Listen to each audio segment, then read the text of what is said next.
Good evening, everyone, and welcome to the live stream. I hope you're all very well this evening. Let's see who we have on tonight.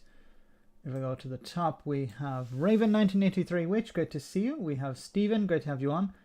Ends the God, great to see you once again. Killer, great to have you on moderating. We have Northlinger, great to see you. Gene T, great to have you on too. CGM, great to see you. Adrian, great to have you on.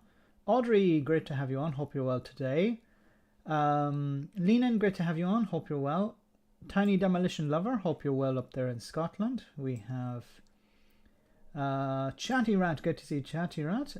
Sean, good to see you. Bogdan, great to have you on, hope you're well. We also have Felix, great to see you. Roisin, great to have you on. Hugh, great to see you. John O'Sullivan, great to have you on, John. We have Jade, great to see you. Who else have we got? Steve, great to have you on. Danny, we also have who else have we got? Tom, great to see you. Plum, great to have you on. We also have MJ, great to see you. Lots of comments from Audrey, thanks so much. We have Dana, great to see you, and so many more. Great to have everyone on. I hope you're all very well. Oh, we have a super chat from Valeria, and we have one from the Ministerian. Thank you guys so much for that. Hi Max, I'm learning a lot from Sunak lately. You're learning about loans, I hope. And Ministerian, thank you so much for that super chat. Good evening, Max. Keep up the good work. Thank you so much. Very kind of you. Thanks to the guys. Remember, if you want me to read out your comment, you can send me a super chat and I'll read it out. Of course, hope the audio is okay. Let me move the microphone a little bit closer. I think it's a little bit low. Yeah, just about the comment, just from Valeria's comment about Rishi Sunak. So I don't know if you guys saw the video today where Rishi Sunak was schooled on what a loan is. So a member of the SNP, an SNP MP, was giving him a bit of a grilling during a committee, I think it's the Treasury Committee hearing, and he was trying to say, yeah, the money we're giving to people is it's not debt, it's not a loan, but they have to pay it back. We're gonna force people to take £200, and then they'll have to pay it back, but it's not a loan, okay? So it's not like he's worked for Goldman Sachs and hedge funds. Yes. And I said in the video, just give it as a grant. It would actually help people. It would do very little to dent the cost of living crisis, but it'd be better than nothing. And, it could help people a little bit. If bills are going up £800, £600 or £800, 200 isn't going to do a lot. But the fact that you have to pay it back is just adding insult to injury. Thanks, guys, for that super chat. We have one from Roisin. Thank you so much, Roisin. Very kind of you. Hope you're well today. He thinks people will just have £40 lying around when the government comes asking. What I found really weird about all of this is how Rishi Sunak, just imagine what £40 or imagine what £200 is to somebody like Rishi Sunak. It's like 5p, maybe 2p to most, not even that. It's like 0.00, pence to most people, because of he's worth between 150 and 200 million pounds, and his wife is richer than the Queen. Just imagine the Queen, right? Imagine if the Queen come out and says, we all have to tighten our belts. We all have to, we're all suffering. We're all in this together. A bit like another Tory. But if the Queen had come out, 40 W&G fan, £40 is 0% of Sunak's bank account. It's nothing to him. And the £200, just add an extra zero there. Move the one a little bit closer to the point. Still not going to have really any impact. It's nothing to him, but he's the one deciding, and he's comfortable with that. Of course he's comfortable with that, because he's not going to suffer the consequences of it. He doesn't come anywhere close He's the worst person you could have. If it was a regular MP, it'd be bad enough, but at least they'd be somewhat closer to it. Verti, thanks so much for that super chat. Greetings and salutations, Max and Max people. Thank you very much, Verti. Hope you're well. And I don't know if you guys heard the story that Rishi Sunak has an old Golf that he drives around in, and he said in the media, oh well, somebody asked him, what car do you drive, and he says, oh, I drive a Golf, an old Golf. But he didn't mention that he also has a Range Rover and a Rolls Royce as well. I'm not sure. Of course he does. He has millions of pounds. He probably has a collection of cars. May even have more cars than what's that American guy who has loads of cars? He's a talk show host. I forgot what his name is. Nellier, thanks so much for that super chat. Great to have you on. Hey Rob, how much do you think the people, Scots, Welsh, and Northern Ireland, will be able to take before the dissolution of the United Kingdom? A Rolls Royce Golf. Thanks so much for that super chat. I honestly, I think we're getting closer and closer to Scottish referendum. There's talk of one happening next year. So in 2023, the SNP and the Green Party, who are in charge at the moment, they're pushing for a referendum in 2023. The response seems to be, how will Boris Johnson respond to that? How will he try to block it? But I think they're definitely going to hold one.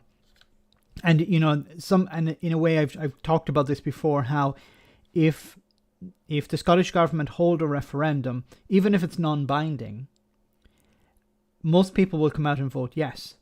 And this will reinforce the idea that, look, a majority of people support having a referendum, so we should actually have a real one, or a binding one.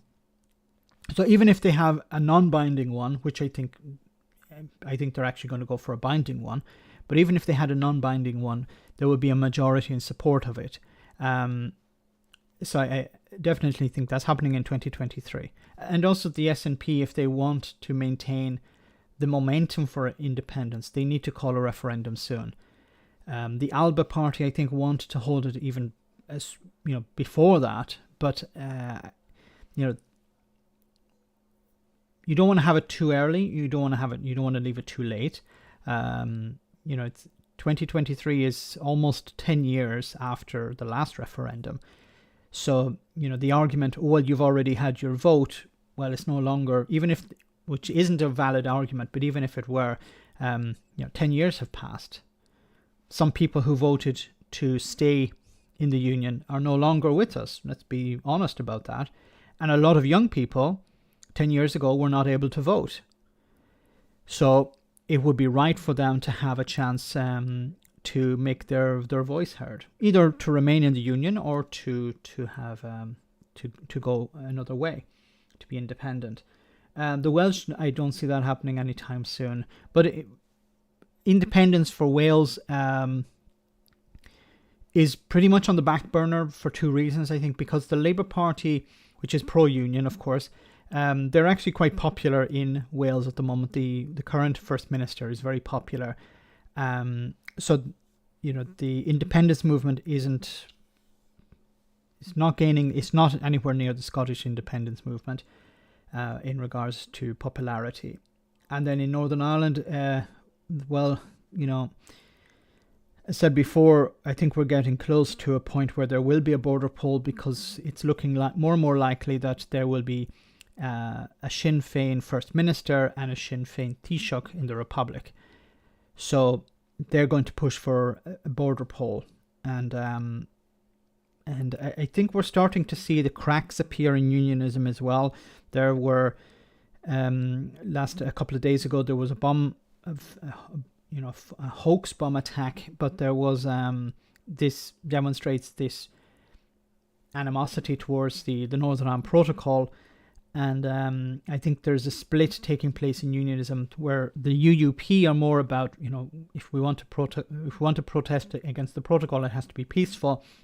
And then you have the other parties, more extreme, who are egging on the types of elements that we saw last week. Thanks for that super chat.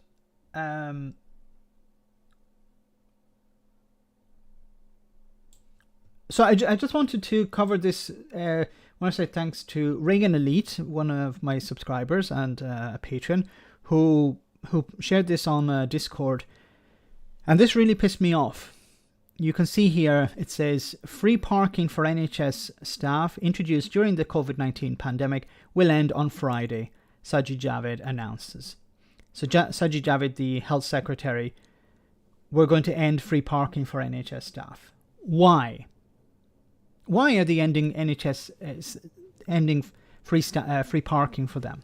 Once again, and I said this before, why is it necessary to pay for parking? Even for if you want to make the argument for the public, okay, we want the public to pay parking, because we don't want people parking there and then going to the supermarket, or parking there to go so they can go into the city centre and avoid having to pay parking. Okay, if that's your argument, I don't know how valid it is, because not all hospitals are near the city centre. But if that's your argument, okay. But why should NHS staff, have to pay parking at their place of work? And I talked about this back when this first was raised as an issue during the pandemic. At the beginning of the pandemic, they were saying, well, maybe we'll suspend parking fees for NHS staff. And I was saying, of course it has to be, there should not be fees for NHS staff, because they're working there. And I said at the time also, can you think of any other place where you would have to pay? Can you imagine in your own workplace if there was a car park? Like, I'm trying to think of any other job. You work in an office. The office has car parking, an underground car park or a above ground car park. You don't have to pay to park there. You just go there, you park your car, and you go into the office. It seems to be only in the NHS. Now, it's important to remember NHS Scotland doesn't have, I don't know about Wales, but NHS Scotland, they don't charge for parking. So why is it NHS England does? And unfortunately, this is, of course, flying below the radar, because, there are other issues being raised at the moment.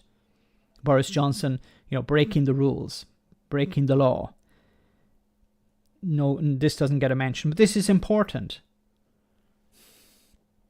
Free in Wales. Thanks so much, FSM. So it's just in England. They can loan you the parking space. There shouldn't be charges for anyone at hospitals. It's immoral. I agree, Killer. Who goes to the hospital for fun? No, most people go to the hospital because they have to, or to visit somebody who's ill.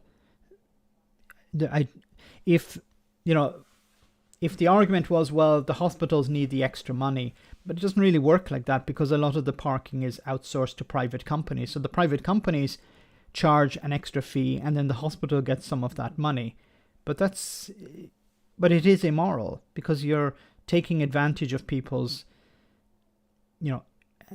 need for healthcare, and you're taking advantage of people who have to go or want to go and visit loved ones. Once again, there are many supermarkets that don't charge for parking. A supermarket, okay? You can park in the supermarket. You're supposed to buy something, but you don't have to. And you can go off down the town or whatever, but not in the hospital.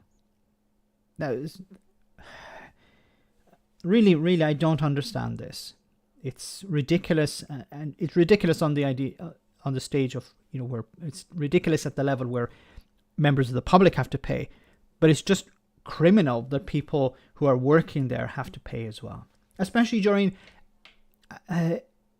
this cost of living crisis. So people who are working for the NHS have to pay to park their car there. And not everyone can use public transport, and then of course there's the cost of maintaining a car during this. Okano says, do they accept clapping as payment? That's what you should do. You haven't paid for your parking here. I'll clap there. Will that do? It worked for Boris Johnson.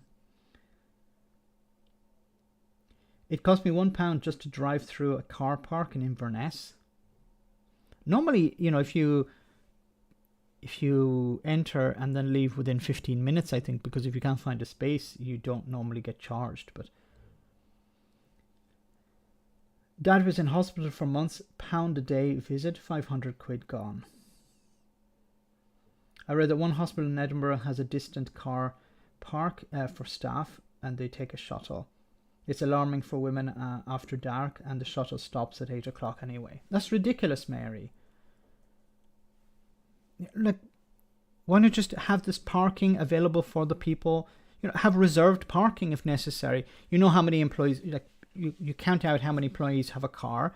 If you have a car and you work at the hospital or the clinic, you make a request through the HR department or facilities, and they allocate you a space.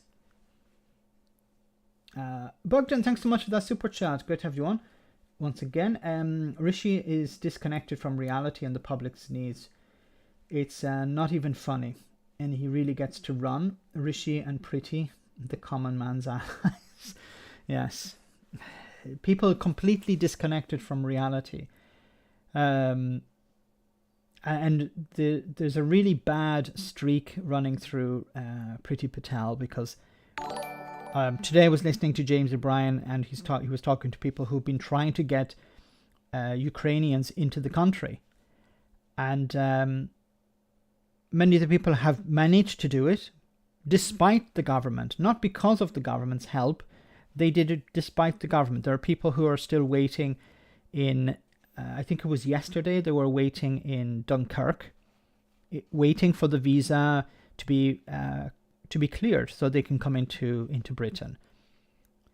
So they're waiting. It's not like they know okay, in 24 hours, you wait up to 24 hours, you'll receive a message or notification or an email saying everything's okay, you can come in. No, it's open ended, so it could be another few days there. A disaster. I'll happily buy a nurse battery powered angle grinder. Cut the thing off, cut the barrier down, or cut the what do you call it, the clamp off the wheel of the car.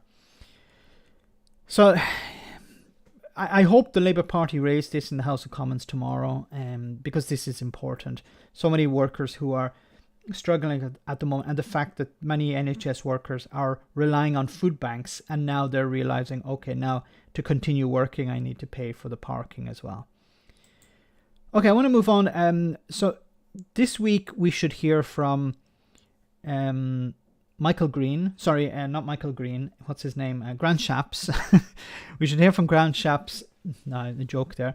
Graham Shapps, the Transport Secretary, said that in the House of Commons this week he's going to push through legislation that will force P&O Ferries to rehire the staff. Do you remember that? Now, somebody criticised me on YouTube in the comments section, said, "Oh, you're not.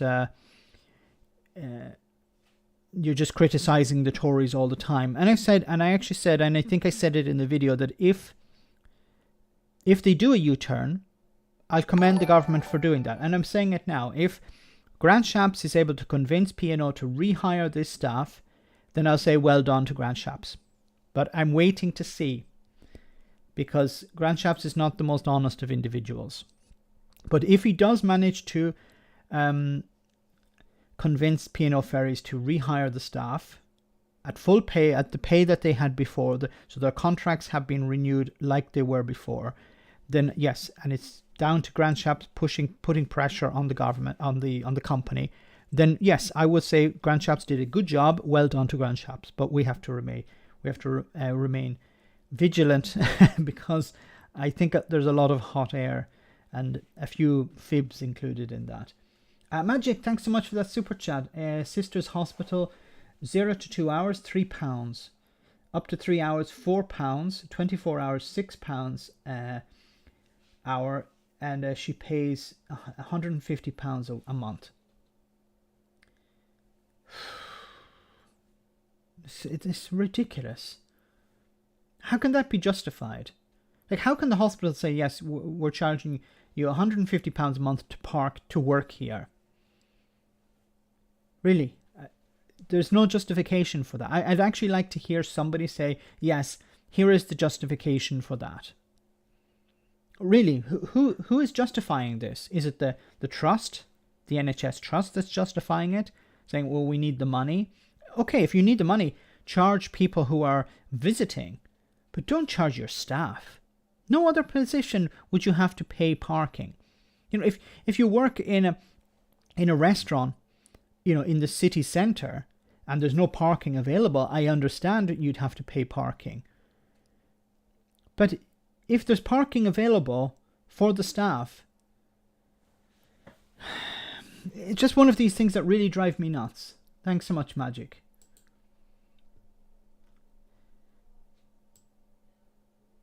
So I just want to get back to this story here. P&O Ferries rejects plea from Grant Shapps for U-turn on sackings. So it seems P&O are not going anywhere.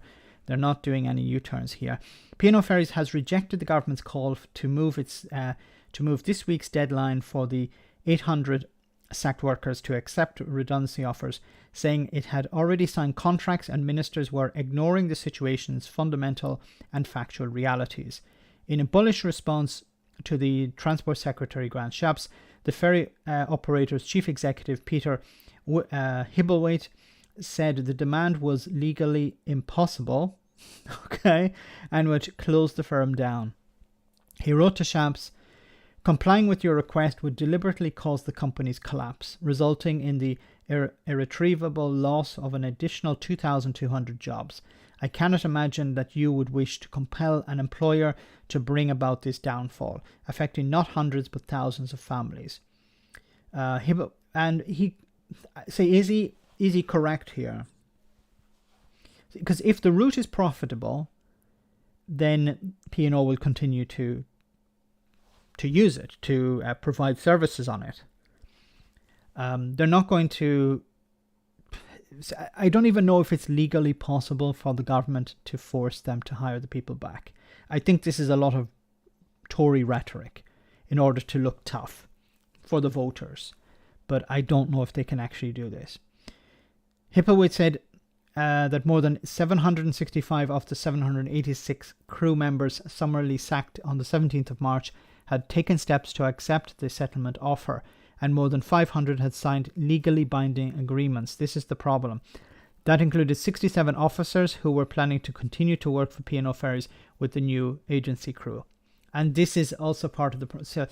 The P&O moved so quickly, the unions weren't able to deal with it, and the government, I don't think, really cared, but the government were taken aback by this, and they weren't able to respond. But I still believe that the government don't care.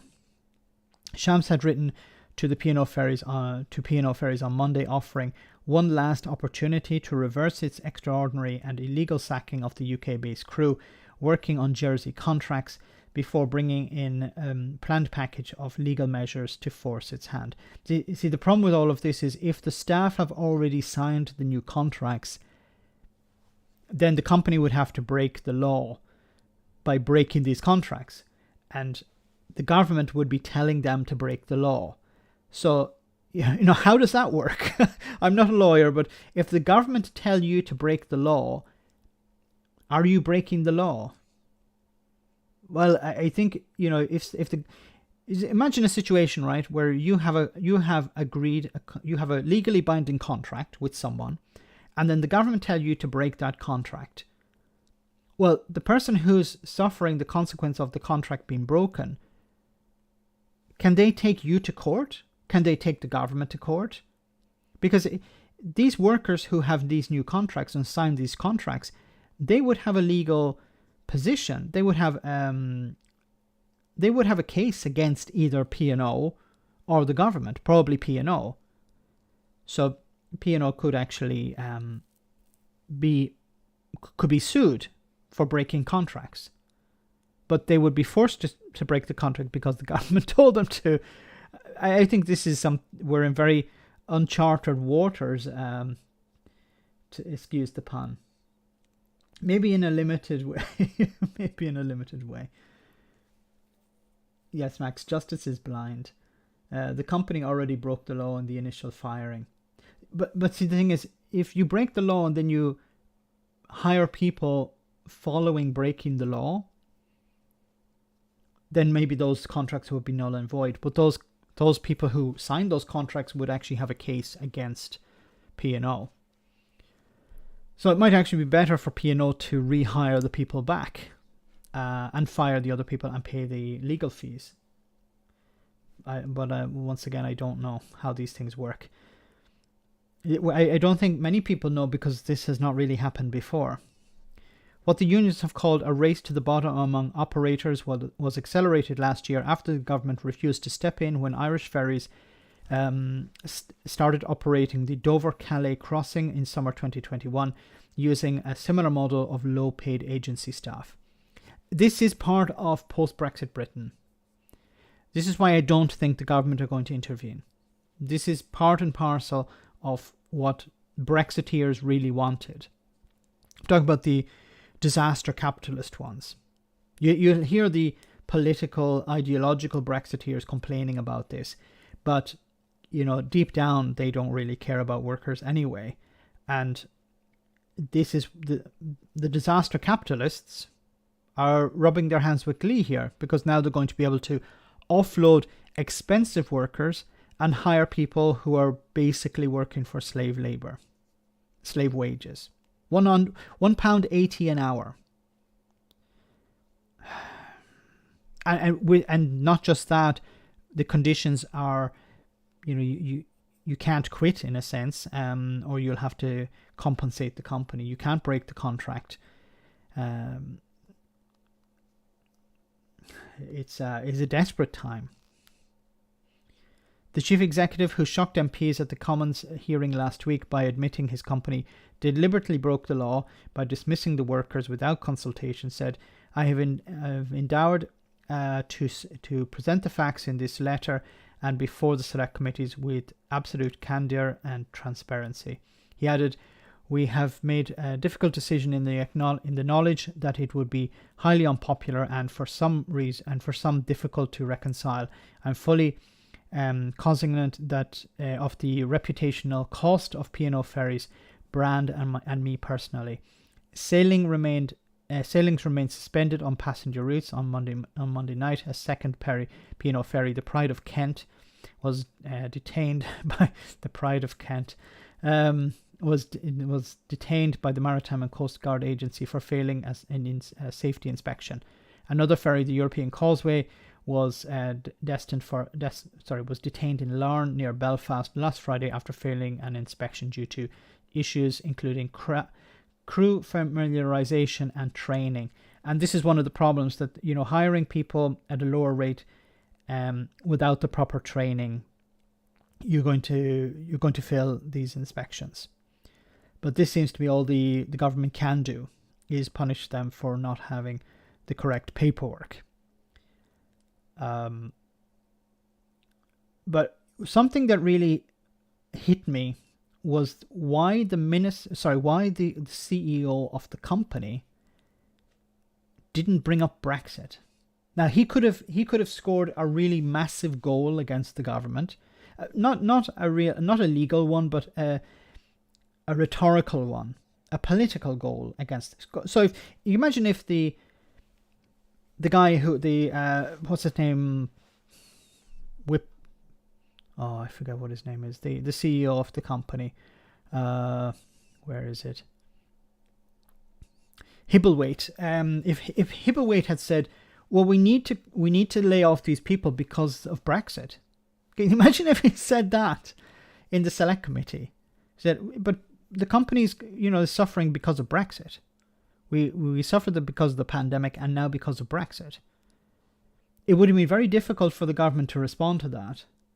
So I'm surprised he didn't. Even if it wasn't true, he could have actually said, which I think it is true, and I said this before, how because of Brexit, a number of the routes have been reduced, so the company is losing money because of that. if Brexit didn't happen, the land bridge would have remained intact. So the land bridge being the route that trucks take from Ireland to mainland Europe through Britain. If that had remained intact, routes would have returned to normal. But because of Brexit, a lot of the trade has dropped, and the company is losing money because of that. And they could have just easily said, we need to lay these people off because of Brexit. We need to hire cheaper workers because of Brexit. Now, how would Brexiteers in the government respond to that? How would Grant Shapps respond to that? How would he say, he could say, oh, well, you can't use that as an excuse. But the question then, it would force him to defend what's happening. And the onus would be on the government to try and fix this, not on P&O to fix it. Maybe Flick would shout shame on them. Yes. Well, they could go to her and say, we have to lay these people off because of the Brexit that you wanted. Then the workers would be pointing the finger at her and not at the company. I'm surprised the company didn't do that. They could have easily said it, but they didn't. David McGuinness, thanks so much for that super chat. The ferry routes are licensed by the UK government.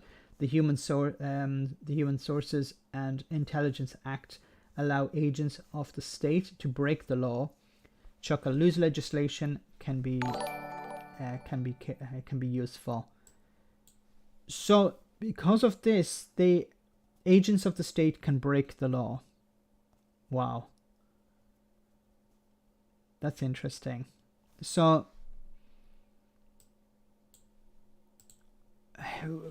what's going to happen now? Allow agent or employees of the government to break the law for economic security. That's very interesting. So the government can break the law if they have a legitimate, quote unquote, a legitimate reason to do so. Agent of the state, who are these? We'll have to wait and see. So, guys, let's see how this develops. Probably, Grant Shapps this week said that he's going to put through legislation to force the company to hire these people back. I don't know if that's going to happen. I doubt it's going to happen, but we'll have to wait and see. Thanks again, David, for that super chat. Hope you're well. So, the big news today was that Boris Johnson, Boris Johnson not thought to have been fined over party lockdown. So, a number of people who were attending parties at number 10 are to be fined by the Metropolitan Police over breaking lockdown rules. But not Boris Johnson, it seems. Prince Andrew broke some laws. Scotland Yard, that's right, confirmed this morning that they're going to issue 20 fixed penalty notices for people that broke COVID rules at the height of the pandemic. I've just come back from a Downing Street briefing. Now, as it stands, we do not know who those fines will be issued to. In fact, the people in the building behind me don't know either. It could take up to about 24 hours for the individuals concerned to be contacted by the Criminal Records Organisation, which dishes out the fines themselves to the people that have been fingered for breaking the COVID rules that Boris Johnson introduced. As it stands, Boris Johnson himself has not received one of these fines. Number 10 has committed to telling us when that happens. But we might not know pretty much anybody else who gets the names disclosed publicly by Downing Street. Scotland Yard won't tell us who is going to be getting fined at any point, and the government has decided that it's not going to ask staff members, and it won't be told themselves by Scotland Yard.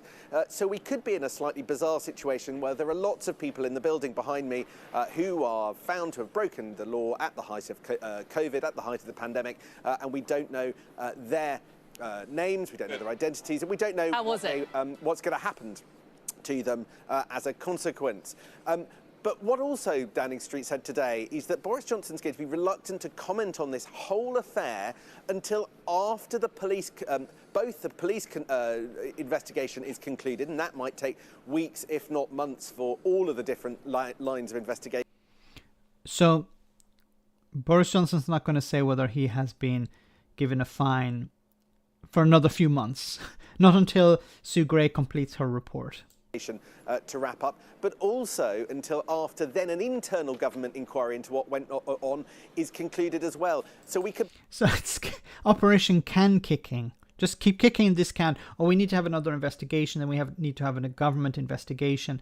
Then we'll find out what Sue Gray has to say. Then we'll have to get Sue Gray's report.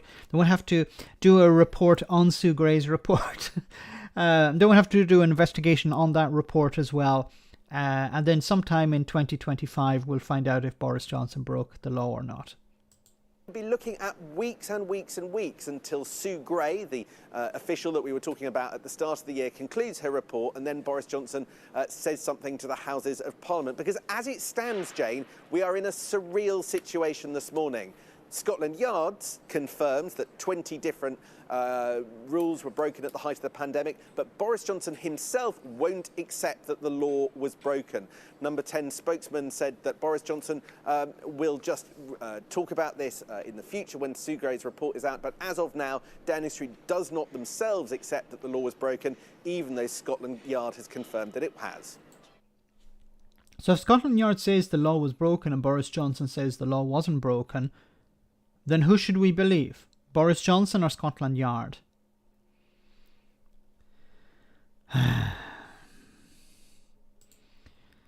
So it says here, number 10 set to be forced to release security advice on Lebedev peerage. Number 10 looks set to be forced to release security advice related to Boris Johnson's decision to give a peerage to Lebedev after Tory rebels threatened to support a Labour motion calling for it to be published. That's interesting. Amid evidence, the intelligence services had concerns about the peerage. Labour is using a humble address in the House of Commons to force the disclosure of the documents. I'm not familiar with a humble address. There are so many of these little measures in the House of Commons, it's hard to know which, what they all mean. Political acts, good to see you on the stream.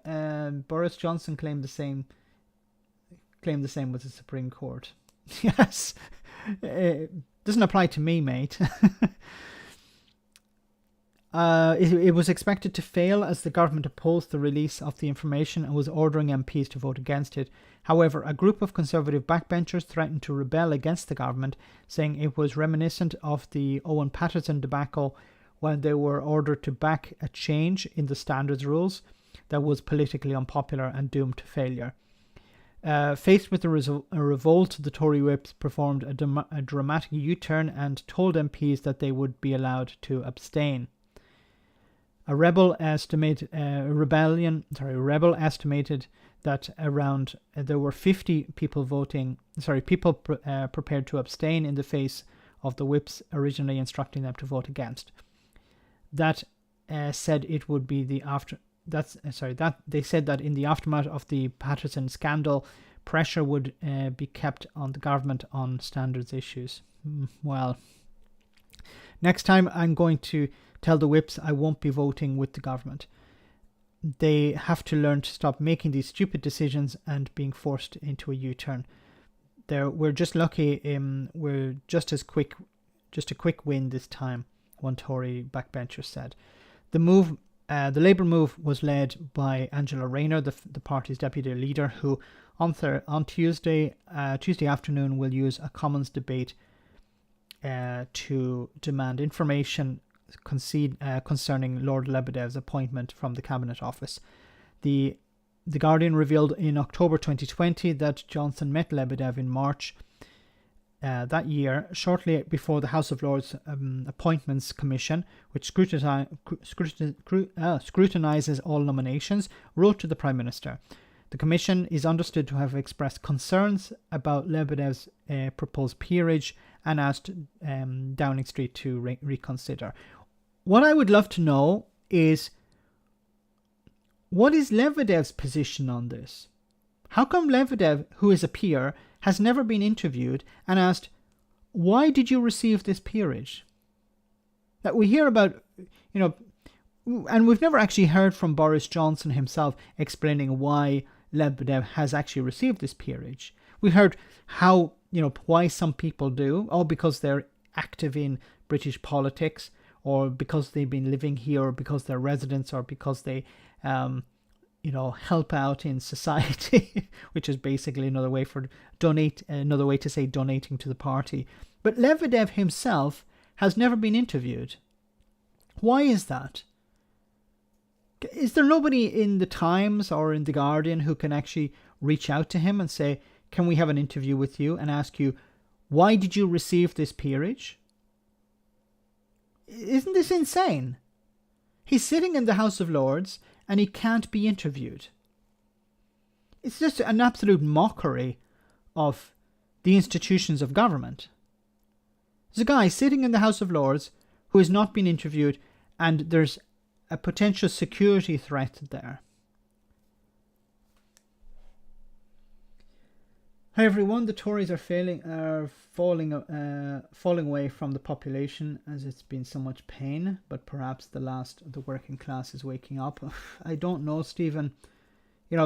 What's happening now is a lot of working class people are being convinced to be angry over, the renaming of sandwiches and the removal of statues and the plaques being put up inside universities or how we call them, mansions around the country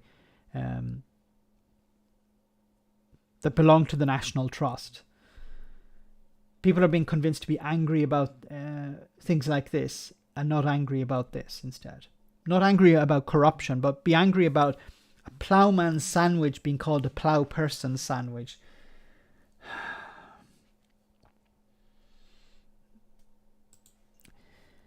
Staying with corruption, it says here, the Prime Minister to formally accept law broken despite Met fines over parties. So we heard this in the report earlier. Boris Johnson has not formally accepted that the law was broken. Isn't it amazing? Can you imagine, if you receive a fine, you say, well, I actually don't accept that I broke the law, so I'm not going to pay the fine. Would that stand up in court? Anyone else, if you break the law and you say, well, I don't accept that I broke the law, what will the judge do? Will they say, oh, okay, well, then we're going to have to let you off? Can you imagine any other position where somebody broke the law? They wrote the law and they broke the law. They wrote the rules and they broke the rules, and they didn't have to resign. Like, imagine if the head of the NHS had created rules for something in the NHS and then they broke the rules themselves. They would have to resign. But when it comes to Boris Johnson, at this stage, whatever Boris Johnson does, he will not resign over it. He could eat a live baby on TV and he wouldn't resign over it. And many of his supporters wouldn't ask for him to resign. It's not a fine, it's a fixed penalty. Sorry. Not culture war, it's a class war. Exactly, it's not a culture war. It's about convincing working class people to know their place. It's a class war masquerading as a culture war. Any number 10 civil servants or any other staff fined for breaching lockdown rules will not be obliged to tell their managers, and the names of those fined will not be released, Johnson spokesperson said. And this is in accordance with the law, because if anyone else did receive a fixed penalty, they're not under an obligation to report it to the media. But I think there's a difference here. These are senior civil servants. These are the people who wrote the rules. It's not like, the guy down the pub who,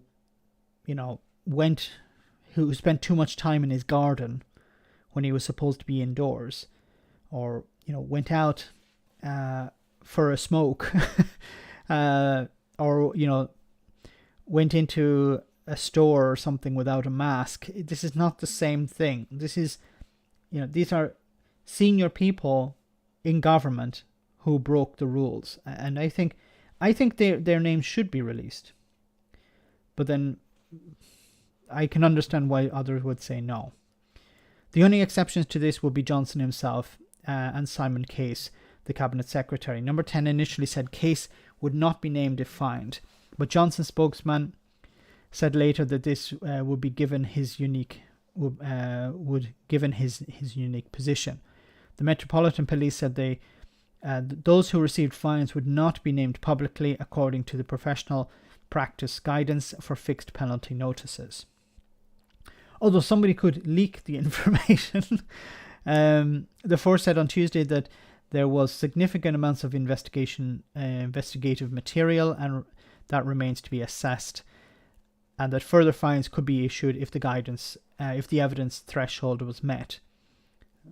What is this threshold?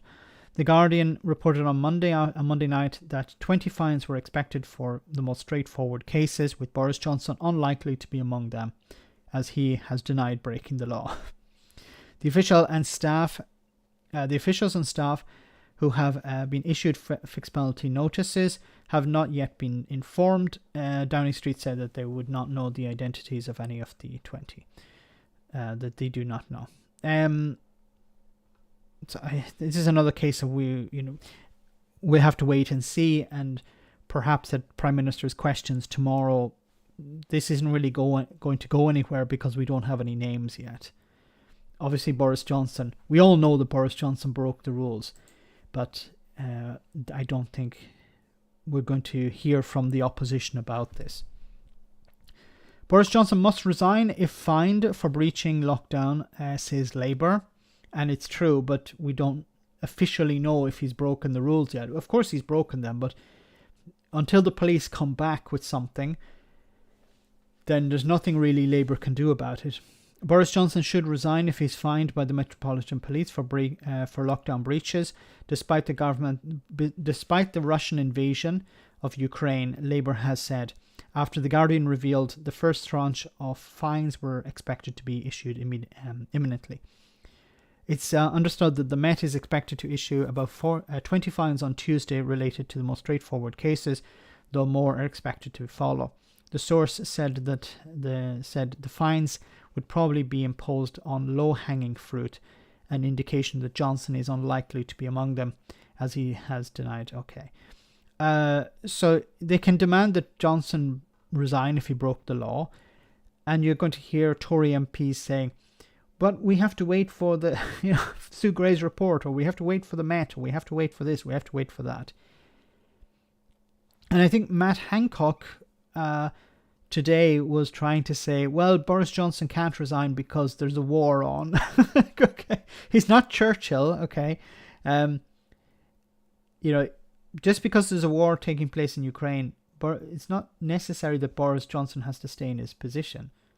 He's not leading the charge. He's not there on the ground. He's not Zelensky, okay? Very much far from it. If there was an investigation into Zelensky, if he broke some rules, I can understand, the government there will be saying, look, maybe now is not the time to start an investigation. That would be understandable. But this does not apply to Boris Johnson. If Boris Johnson broke the rules, broke the law, he has to resign. War in Ukraine or no war in Ukraine, it doesn't make any difference. Johnson really means we have to wait until people forget about it. Exactly, Aaron. Yes, that's what it's about.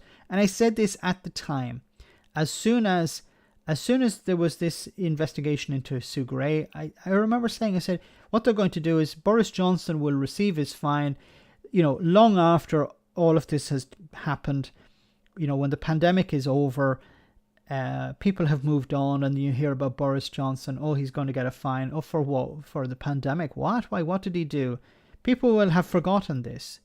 People will have moved on, unfortunately. And with that, the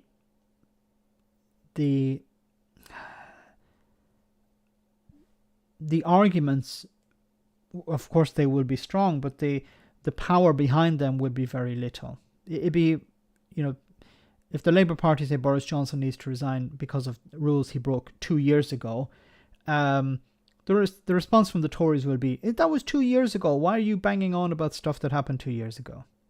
This is exactly what the plan was all along. Buy Johnson time. And, when are we going to hear about this? Probably after the next election in 2024. So they're talking about weeks or months. It could be even next year before we hear anything Borisky. Okay, let's move on. We're about halfway through the stream, so we can take our little break now, and then we'll get back to the serious stuff once again. Hope you enjoyed this clip.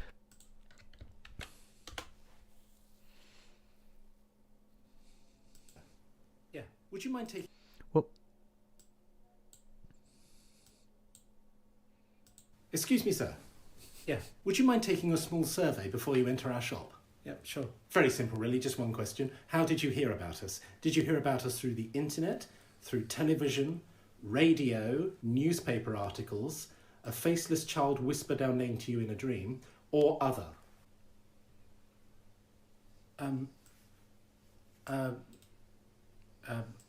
Internet. Sorry, what was that thing about a child? Internet. Great. Thank you very much. Thanks.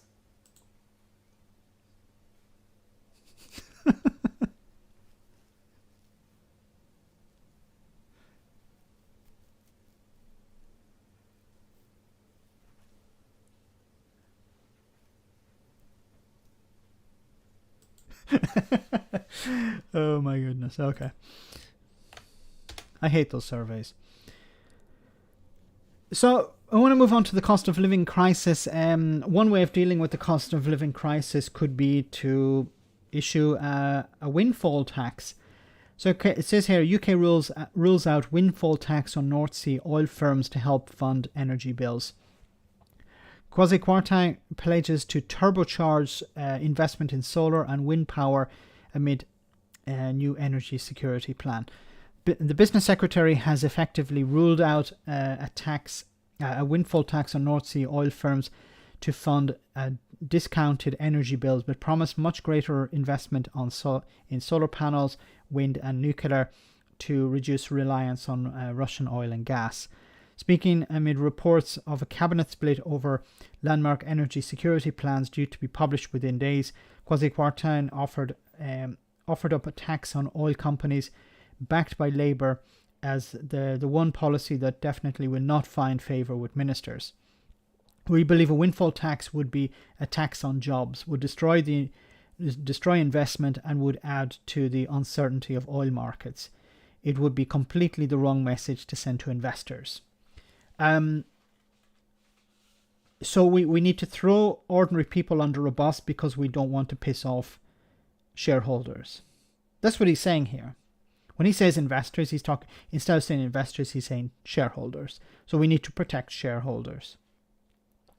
Labour said the pain inflicted on households by the soaring price of oil and gas could be eased by tax on the companies that sell it. But Quartang has said that such a move would penalise anyone with a pension invested in those companies. It's a retro measure which completely doesn't understand what business is all about. So these companies are making massive profits at the moment because energy prices are high. We could tax them more or have a windfall tax on them, which could actually help people out, provide extra funding for people to get over this cost of living crisis. It's not that these companies will close down because they're being taxed. We're taxing their profits. It's not overly taxing them. It's on the money that they've already made. But the Tories are not. The Tories are about protecting shareholders, not protecting members of the public. Quartang, who was answering questions in the House of Commons on Tuesday, was repeatedly asked if government had plans to help households struggling to pay their energy bills. A cap on bills is due to rise by £693 to the average of £1,971 on the 1st of April, with prices predicted to soar to as high as 3,000 at the next price cap increase in October. So many people are reliant on these price caps. So if the price cap is increased, it means these people will have to pay more. Kwarteng says nobody knows how high prices will go and pointed only to measures announced by the Chancellor Rishi Sunak's spring statement, which have been derided for the limitations of its plan to help people cope with the cost of living crisis. Like Rishi Sunak has been talking about giving people between £200 and £400 loans to cover the cost of energy that's going to rise to maybe, hopefully not, but maybe £3,000. Here's £400 or two. I don't know if it's gone up to 400, but at least 200. Here's £200 loan to deal with a bill that's going to, a cost that is going to go up to about £3,000. When the business minister said oil firms would not be hit with a windfall tax, he did unveil a pledge to boost renewable energy sources. But this is long term. Helping people now is short term. You need to help people now. The government is aiming to triple the number of solar panels made, more than quadruple offshore wind power and double onshore wind and nuclear energy by 2030 in a move that could lower bills for consumers and reduce UK's reliance on foreign energy suppliers such as Russia, which is a good idea, but 2030 is 7 years away. 8 if you want to put it even like that. So you're waiting. Yeah, I can't pay my bills today.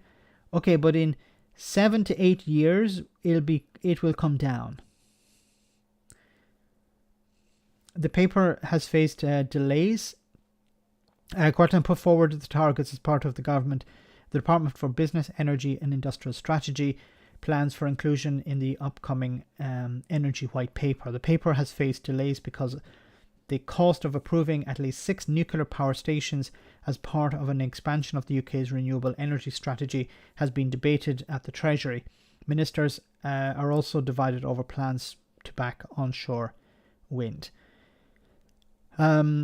BEIS's targets include increasing solar power from its current capacity of 14 gigawatts to 50 gigawatts, offshore wind from 11 gigawatts to 50 gigawatts, onshore wind from 15 to 30 gigawatts, and nuclear power from 7 gigawatts to 16 gigawatts, according to the Financial Times. This is not going to deal with, this is long term, but it's not going to deal with the short term pain that people are going through.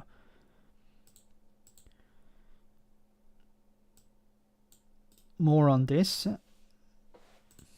And let me read more of your comments because you guys make the stream, remember. Dominic Grieve, he should have been Tory Prime Minister now. Yes, he should have. VAT removal on solar panels and wind turbines, was that for the business, for households or energy businesses? It's not helping ordinary people. Remember when they said that they would buy 10 new hospitals? 40 new hospitals. Remember, 40 new hospitals.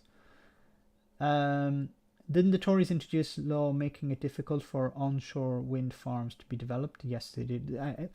See, they'll say one thing. Like the business secretary will say one thing, and then the environment secretary will say the opposite.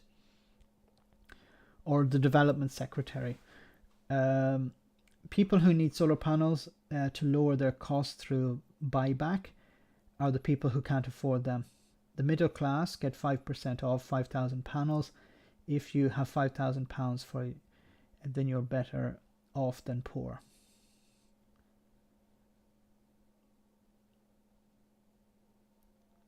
Uh, 50,000 new doctors. I think it was 40,000 new nurses. 40 new hospitals. I think the number of nurses has gone up, but when Boris Johnson said about new hospitals, that wasn't exactly true. It was about repairing certain hospitals, but there was no new ones being built.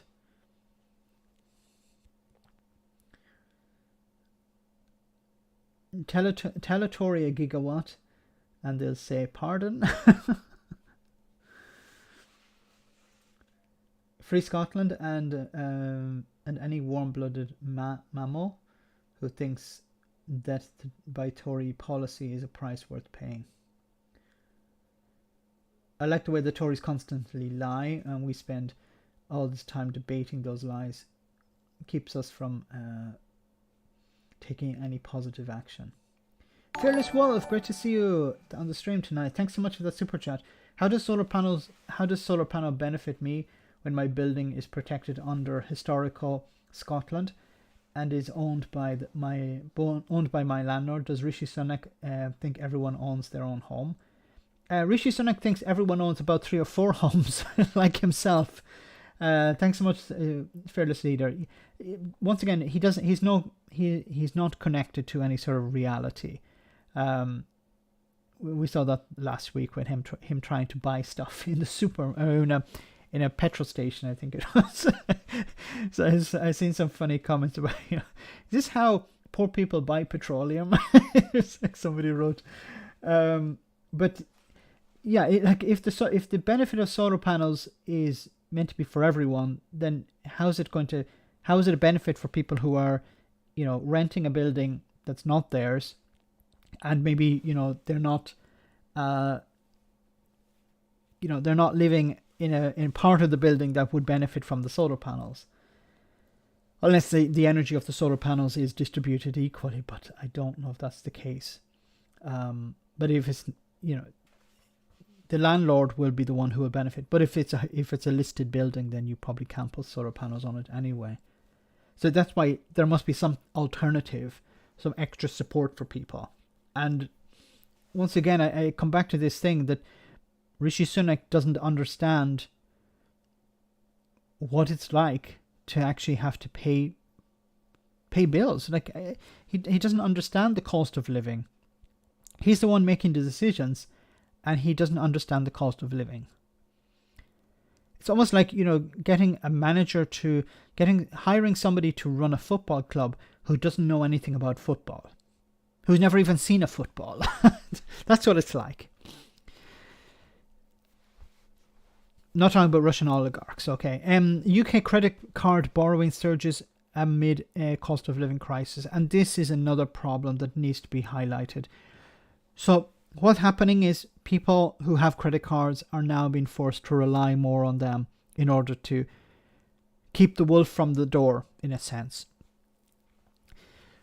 A surge in credit card borrowing to a record high last month has prompted concerns that low-income households are turning to expensive forms of lending to cope with the rising cost of food, clothing and fuel.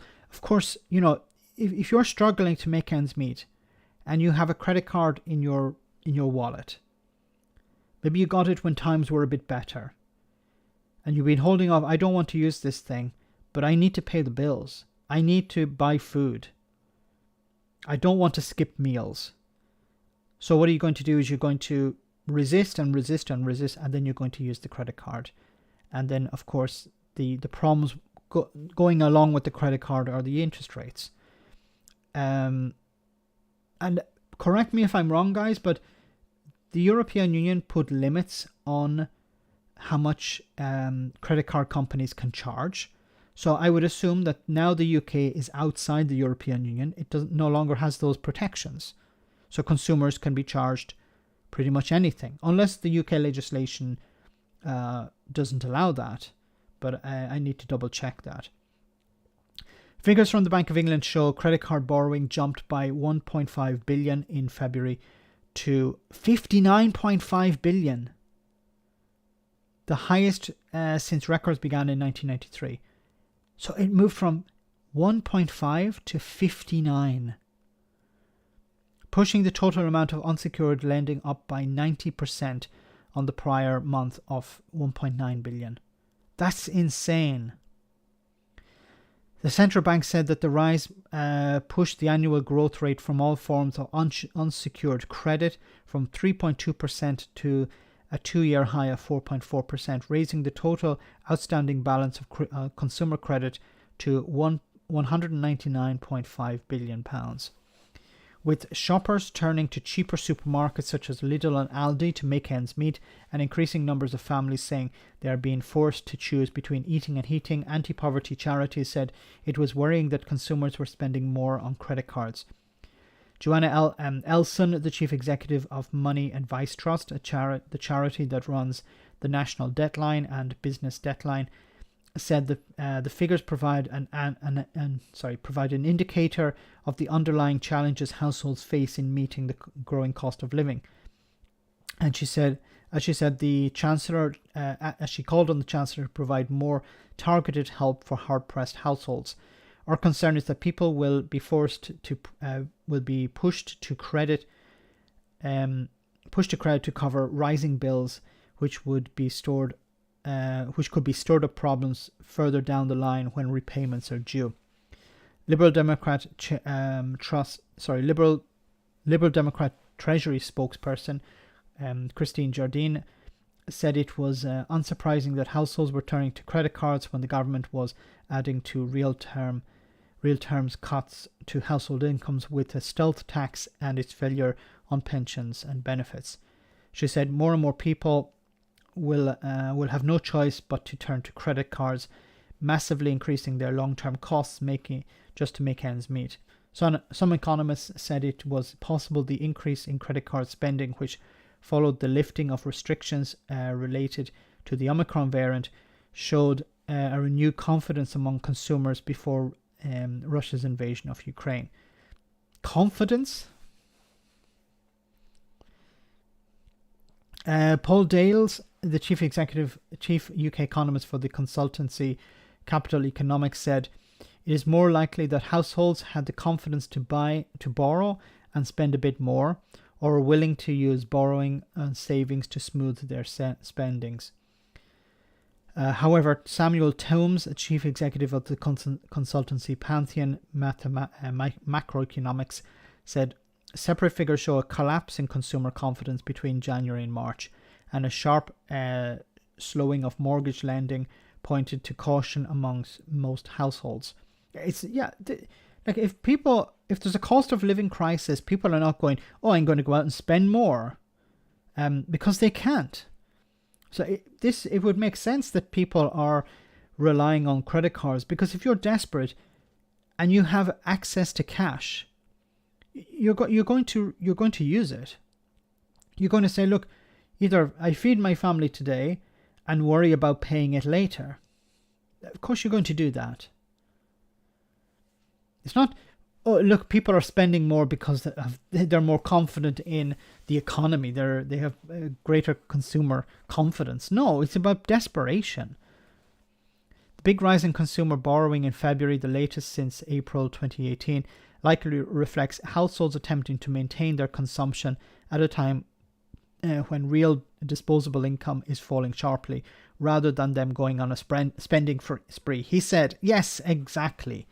It's not people are like, oh, look, let's go spending loads of money during a cost of living crisis.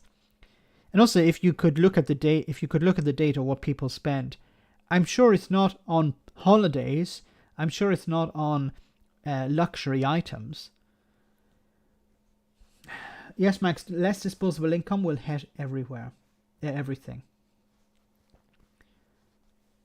Because people will have less disposable income, means they'll spend less in the economy, which will bring on a recession. So you have a cost of living crisis that will result in a recession, which is another cost of living crisis. Bank figures also show that consumers were supported in their efforts to borrow by lower rates in February, despite an increase in the central bank's base rate of 0.1% to 0.5% between January and February. December and February, sorry.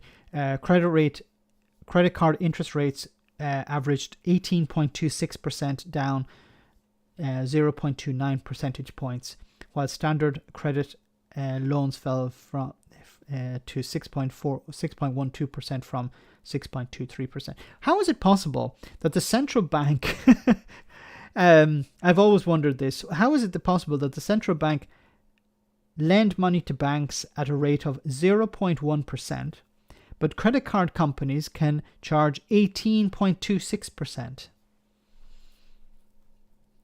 It used to be a sin. Intense competition among mortgage lenders meant the increase in the base rate hardly altered the average fixed rate offering, which increased from 1.58 to 1.59%. Tom's added that the value of excess saving edged higher to 168 billion from 185.7 billion in January, showing that households were unwilling to run down their savings while the economic outcome was uncertain. I think that's in some cases, but not in all cases, of course. People who had savings probably are cutting back and not touching the savings. But people who don't have savings obviously can't do that. They're resorting to credit cards instead. Toon said the stock of unsecured credit last month was a hefty £26 billion below its pre-COVID peak. So households without savings should be able to ramp up their borrowing further. We continue to think, therefore, that the economy will narrowly avoid sliding into a recession this year, despite the grim outlook for households' real incomes, he added. I think we're heading towards a recession. Look, I'm not an economist, but if people are not spending money because of the cost of living crisis, then eventually you're going to see a recession. If you don't have disposable income, you don't have income to spend. You don't have disposable income to spend in on items like luxury items, or going to the cinema, or going to a football match or a concert, or anything like that. People are credit cards and candles. There was a terrible story, and I covered in one of the videos how there was a family who were trying to cook soup with candles because they were afraid to switch on the gas. This is what they should be doing in the House of Commons. That is what you should be saying to Rishi Sunak. Rishi Sunak, Chancellor, do you understand that there are people using candles to cook cans of soup? Think about that for a moment. Just don't get up and talk about 100 billion here and 2 billion there or whatever. Think about that for a moment. There are people who are cooking soup with candles. I wish somebody would ask him this. I wish somebody would say this to him. Can you imagine? I know you're worth 150 to 200 million pounds, okay? It's difficult for you to understand this. Imagine that was all taken away from you tomorrow. Imagine you were taken away from where you are and you were dropped somewhere where you don't know anyone, nobody knows you, and you have just the money in your pocket. He probably has no money in his pocket because he doesn't walk around with cash. He's given 50 quid, 20 quid, and says, now you need to have this for a week. You need to live on this for a week. What would he do? Only something like that would force him to realize what people are going through. Rishi Sunak, God, Will Smith's wife. This Will Smith and what's his name? Chris Tucker, is it? this whole thing of the I don't even know how to respond to it. And I think the video, I just saw it on the Guardian's YouTube page. The video has like 40 million views. 40 million views. It's like the amount of views my channel gets in an entire year. That video got in a day, I think it was. It's like, wow. I'm not going to comment on it because I don't know all the details. And Chris Rock, sorry, it wasn't Chris Tucker, sorry, Chris Rock. Some people say it was staged. Other people say no, it was him reacting to what was said. I don't know all the details, so I'm not going to get into it. But I don't like if it was real, then I don't think he should have done that. I don't think it was a case of making a joke about, you make a joke about somebody to their face, but you don't make a joke about somebody I don't even know what the joke was about. I just heard it was a joke. But slap Boris Max your roof. I got through the roof. There's a problem with getting close to him. That's the problem. No, I wouldn't slap Boris. That would be very bad.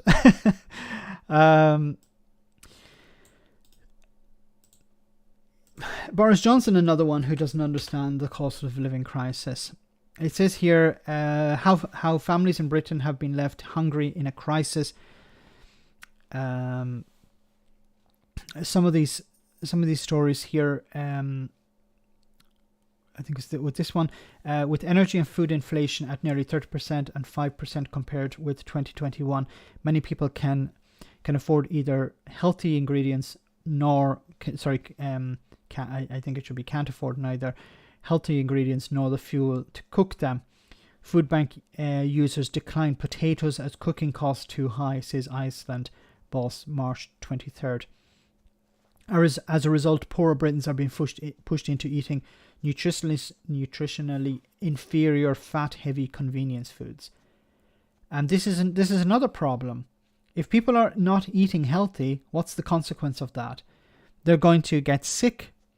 They're going to suffer chronic illness, chronic conditions, and they're going to create the problem for the people as well, but it's going to create another stress for the NHS down the road.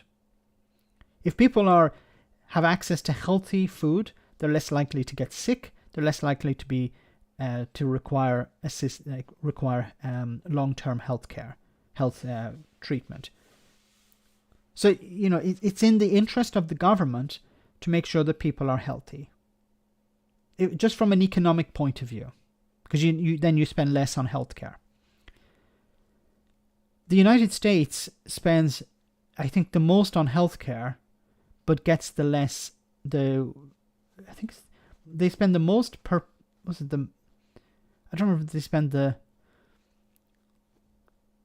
I don't remember the data, but it was something insane about how much the United States spends on healthcare.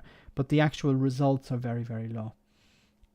We've been here before during the Industrial Revolution, according to the historian David Zalberberg. The high cost of fuel, forcing inhabitants of many southern regions to abandon home cooking, deprived them of the means to cook. Britain's industrial workforce came to subsistence on a miserable diet of white bread and sweet tea. Not because they didn't know how to prepare healthy meals, but because they could not afford to.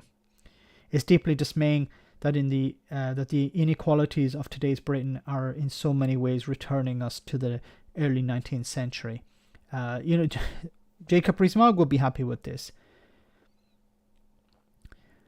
So I think it's important that these things are covered, but you need an opposition who's willing to stand up to the Tories over this. And this, so I want to also let me read some of your comments, guys. Riot soon. My rent's going up. Giblets for the cats. If there's a cost of living crisis, people's bills are rising, and then I think some people's rent is going up as well. So if wages are not rising, and rent is going up, cost of living is going up, then how are people supposed to pay for that? Audrey says riot soon, but I remember talking to Phil from A Different Bias about this a long time ago, and he said that the British people don't riot. The British people just grumble. And, I really thought that after Brexit, the fishermen, for example, would riot. The farmers would riot because they were thrown under a bus. In particular, the fishermen, because I thought, they're supposed to be tough people. They don't take any crap. They were led down the garden path by Nigel Farage. And I thought, well, when we realised the consequences of Brexit, they would be the first people protesting. And what did they do? They sent a few trucks down to Westminster for a few hours and then drove them back. That's all they did. They protested for a few hours in the centre of London. They didn't, march on Jacob Rees-Mogg, one of his mansions. They didn't go to Nigel Farage's home. They didn't do any of these things. The people who lied to them, they completely ignored them. So I hope people will take a stand over this. There are people online trying to take a stand over it. There's a young man who visits homes who have been homes of people who are renting from the council, who have been abandoned. In some cases, the culprit is the council. Sometimes it's not, because the councils don't have access to the same amount of money as they had before. The council also,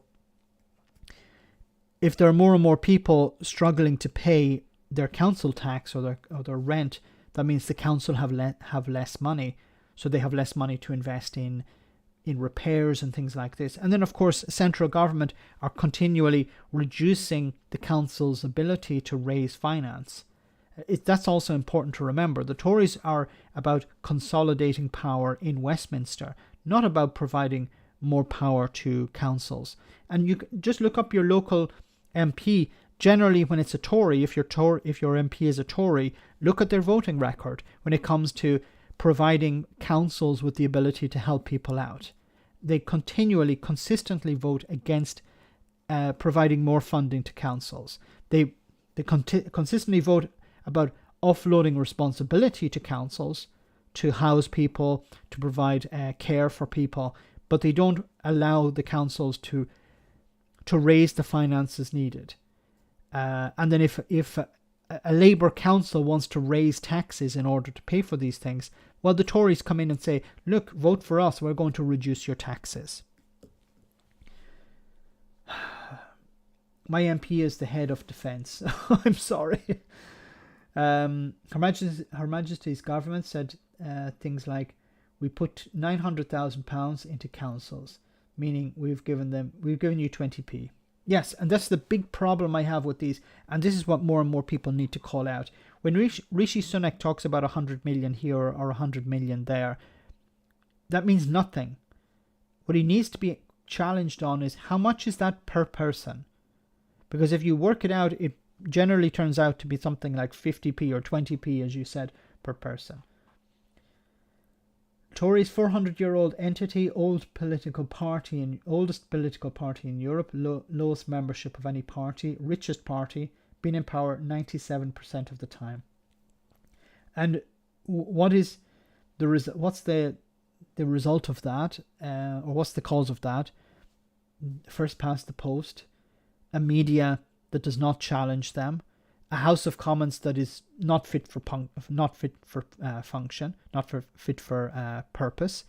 The Speaker of the House, who's more concerned with how people speak to each other than actually lies, and politicians ignoring questions. And we're going to see it tomorrow at the House of Commons. Boris Johnson will be asked a question. Boris Johnson will not answer the question.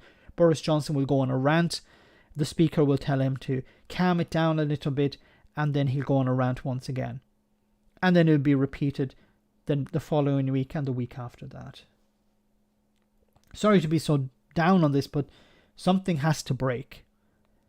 The fact that there are food banks and ordinary people are relying on them, and many ordinary people are still turning around and voting for the Tories. There are people who go to food banks and still vote Tory. Because, how do I know this? Because when the Tories turn up at the food bank, they're not run out of town. How can a Tory turn up at a food bank and people find that acceptable? It's like an arsonist turning up at who is clearly an arsonist, who's wearing a t-shirt, I burnt the forest, turning up at the forest to plant a few trees with the people who are cleaning up the mess.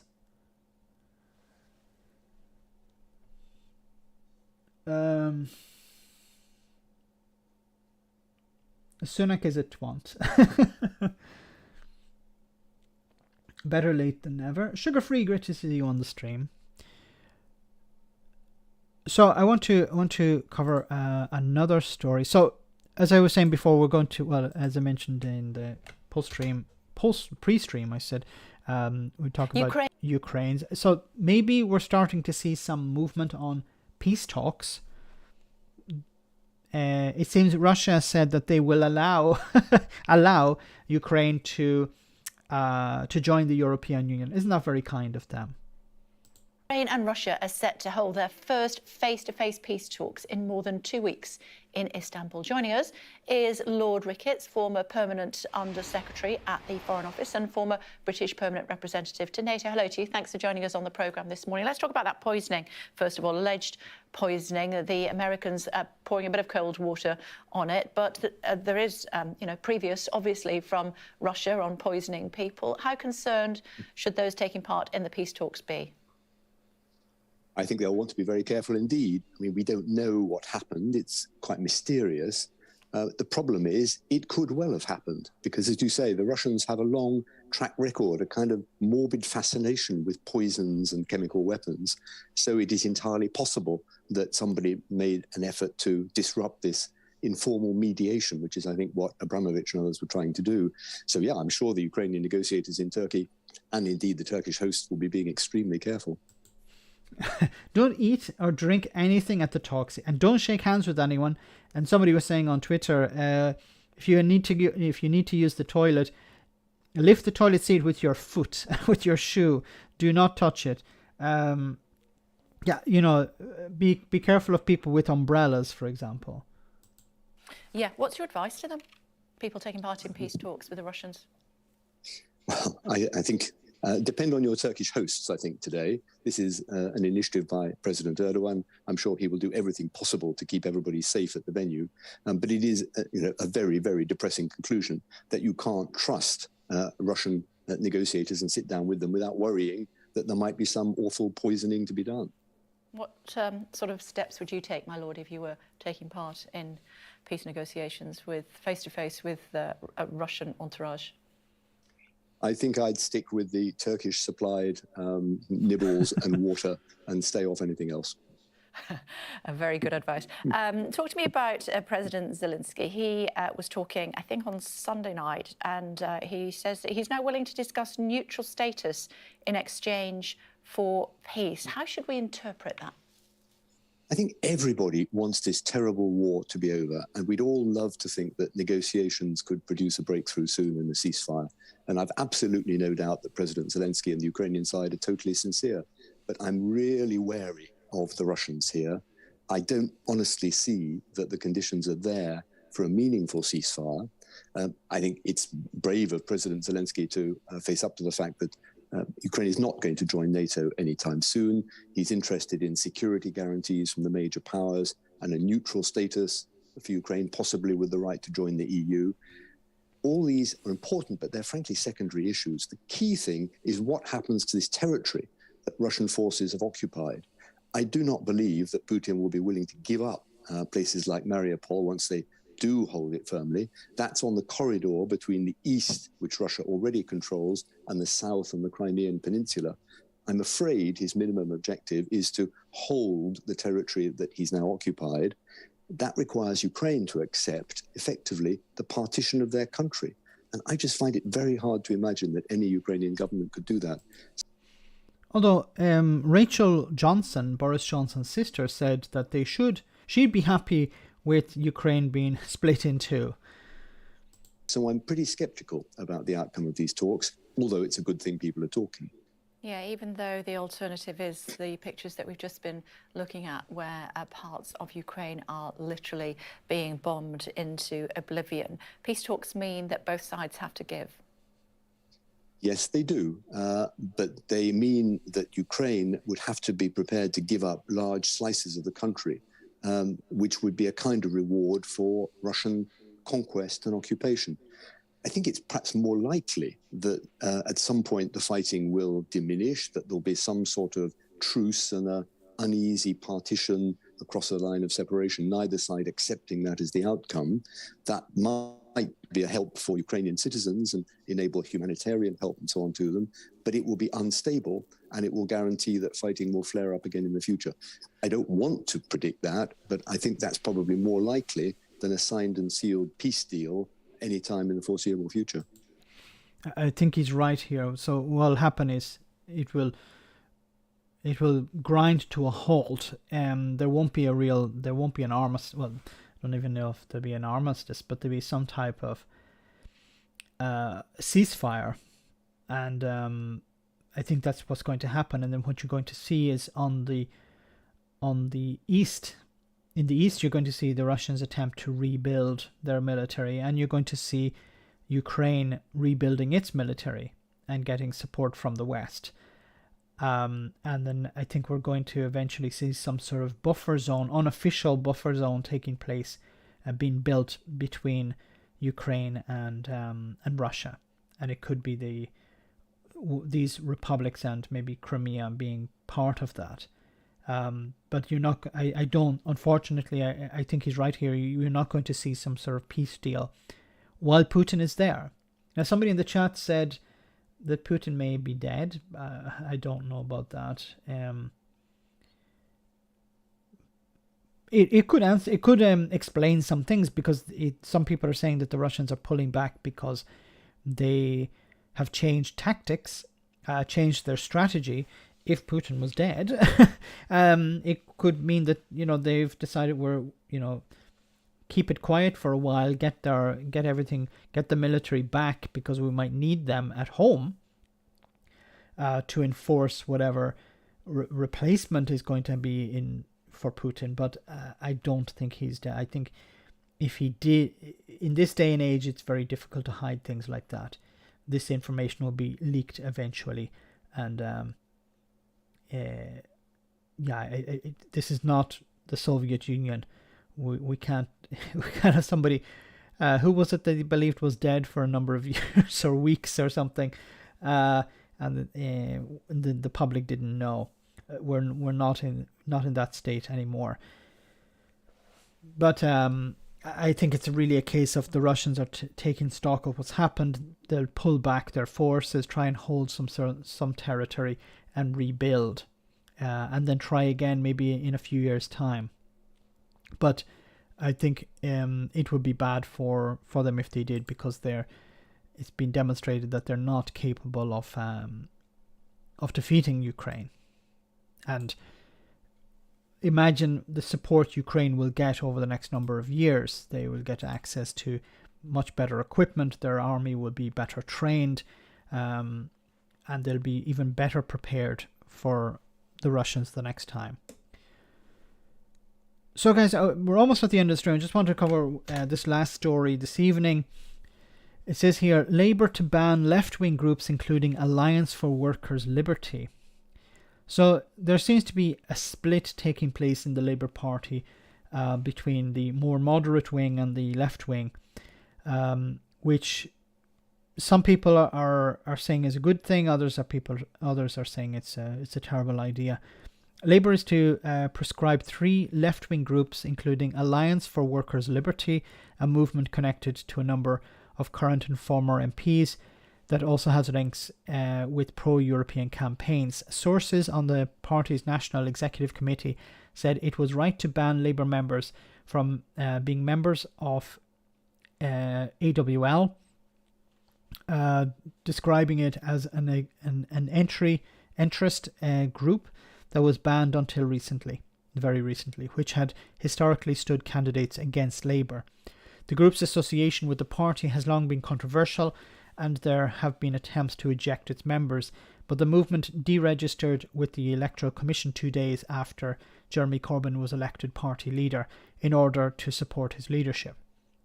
The group has also been controversial among fringe groups because it took a stance against anti-Semitism in the Labour Party, as well as being outspoken against Vladimir Putin's invasion of Ukraine. Former Labour MP Gloria Di Piero is among those who have been associated with the group in the past. The group has also worked with those in the anti-Brexit movement, including Another Europe is Possible. The Labour MP Clive Lewis condemned the move to prescribe the 3 groups, two of which have been banned for their links to other prescribed groups that have been outspoken in their denial of anti-Semitism allegations in the party. Prescription lists, mass expulsions, and centralization of power. It's naive to think the crisis of democracy and the slide to authoritarianism affecting Western policies won't affect our own political institutions, Lewis tweeted. The other two groups the party will prescribe are the Labour Left Alliance and the Socialist Labour Network. Last year, the NEC prescribed 4 other groups: Socialist Appeal, Labour in Exile Network, Labour Against the Witch Hunt and Resist, members of which have been auto-excluded from the party. Labour's Against the Witch Hunt claims that anti-Semitism allegations during the Corbyn years were politically motivated and supports members excluded for anti-Semitism. The Labour in Exile Network is intended to expressly welcome expelled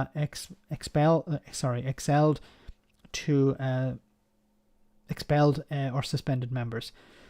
The Labour Party rules allow for the expulsion of anyone who stands against the official Labour candidate or has links with a political organisation other than the official Labour group.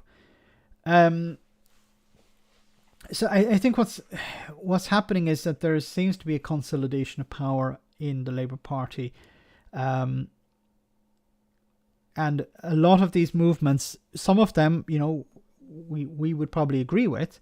The pro-European ones are being kicked out, along with more left-wing ones. And it seems that the Labour Party wants to purify, in a sense, around Keir Starmer. Now, is that a good idea or not? I don't know. When you have people within the party who have different opinions to the leadership, it creates friction, and it undermines the leadership. And if your goal is to win power, then you need to expel groups that create problems. And maybe what's happening is Starmer